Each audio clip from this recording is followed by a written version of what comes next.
देख रहे हैं एवन एस्ट्रो और मैं हूं आपके साथ आयुषी गुप्ता। आज हम बात करेंगे एस्ट्रो में कि हम अपने भाग्य को कैसे जगाएं। हम सबके जीवन में कर्म होता है और भाग्य होता है।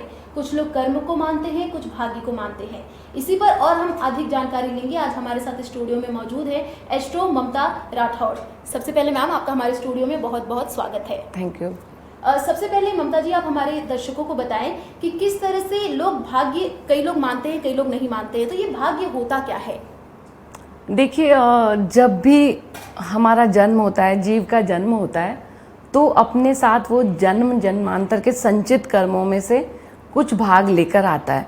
वह भाग ही हमारा भाग्य कहलाता है और वह भाग हमारी दशाओं पे भी निर्भर करता है कि हमें अच्छी दशा चल रही है या बुरी दशा चल रही है। उस पे भी हमारा भाग्य कहीं ना कहीं से निर्भर होता है। तो ये भाग्य हमारे ज्योतिष में भी हम जैसा कि आप जानते हैं, कुंडली में 12 भाव होते हैं। तो उन भावों में से जो 12 भावों में से पंचम भाव होता है, वो भाव हमारे संचित कर्मों का, हमारे पूर्व जन्म के कर्मों का भाव होता है। और पंचम से पंचम भाव जो नवम भाव होता है, वो हमारे भाग्य का भाव होता है। तो इस तरह हम देखते हैं कि हमारा भाग्य कैसा है, क्या है। जी, तो कई लोग भाग्य को तो मानते ही हैं, तो भगवान की भी पूजा इसमें बहुत ज़्यादा मायने रखती है। तो भाग्य को जगाने के लिए कौन से भगवान की पूजा अर्चना करें और ऐसा कौन सा मंत्र है जिसका उच्चारण करें? बिल्कुल, ये ही मैं आपको बहुत अच्छा प्रश्न आपने मुझसे पूछा है। देखिए, सभी चाहते हैं कि हमारा भाग्य जागृत हो, हमारा भाग्य अच्छा चले। तो मैं आज यही एक सरल उपाय आपको सामने, बहुत ही सहज और सरल उपाय है ये, कि आप सभी लोग जब भी प्रातःकाल उठते हैं, अपने हाथों से दर्शन करते हैं अपने हाथों के, क्योंकि हम हाथों का दर्शन ही इसलिए करते हैं कि हमारे हाथों के अग्रभाग में लक्ष्मी जी का निवास होता है, मध्य भाग में हमारी सरस्वती माँ का, और जो अंतिम भाग है वो ब्रह्मा का भाव है। तो यही हमारा भाग्य है। तो हम सर्वप्रथम आप सर्व उठें और अपने भाग्य को इस तरह आत्मसात करें। और फिर एक गणेश जी का मंत्र है, क्योंकि गणपति गणेश जी महाराज को याद किए बिना कोई कार्य पूर्ण नहीं होता। तो गणेश जी का एक मंत्र है जो मैं आप सभी को बताना चाहती हूँ। गंग गणपतये नमः वरद वरद अविघ्नम कुरु। इस मंत्र को आप सर्वप्रथम उठते ही दर्शन करें हाथों का, और इस मंत्र का जाप 5 से 7 मिनट ही कर लें।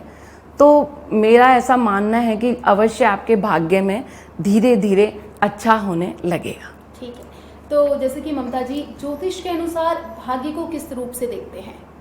ज्योतिष के अनुसार देखिए, हम तो पंचम से नवम भाव में भाग्य को देखते हैं। और जब हम कुंडली में देखते हैं किसी व्यक्ति का कार्य ढंग से नहीं हो पा रहा है या कार्यों में रुकावटें आ रही है, तो हमें लगता है कि जरूर उसके भाग्य में कोई ना कोई परेशानी या कुछ ग्रह इस तरह की स्थितियां बना देते हैं ज्योतिष में, उनसे भी भाग्य कमज़ोर हो जाता है, निर्बल हो जाता है। तो ये उपाय एक महा उपाय है। इसको अगर आप डेली करते हैं तो 5 से 7 महीनों में ही आपको एक बहुत अच्छा परिणाम आपको खुद को महसूस होने लगता है। जी, अगर यूथ की बात करें, रिपीट, अगर आजकल हम यूथ की बात करें, जो अगर पढ़ाई करते हैं बच्चे होते हैं या जो नौकरी ढूंढते हैं, तो वो कई बार अपने भाग्य को ऐसे मान लेते हैं कि उनका भाग्य साथ नहीं दे रहा है। तो उनके लिए आप क्या बताना चाहेंगी? ये बहुत अच्छा प्रश्न आपने पूछा है कि मैं चाहती हूँ, यूथ क्या है कि वैसे भी पूजा पाठ में बड़ा कमज़ोर है।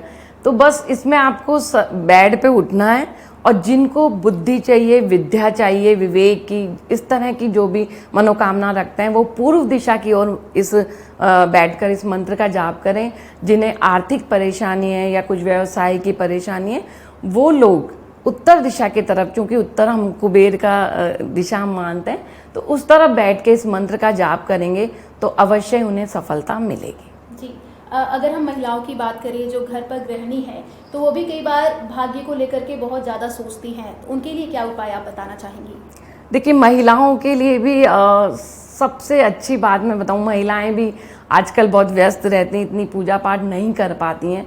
तो कोई भी लोग जो समय नहीं दे पा रहा है, ये बहुत आसान और सहज उपाय है।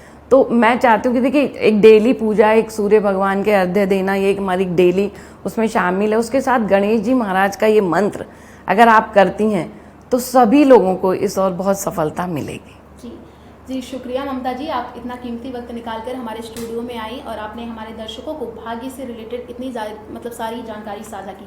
आपका बहुत बहुत शुक्रिया। Thank you. तो फिलहाल एस्ट्रो में इतना ही। अगली बार हम फिर से हाजिर होंगे एक नए टॉपिक के साथ। तब तक के लिए आप देखते रहिए एवन एस्ट्रो। नमस्कार।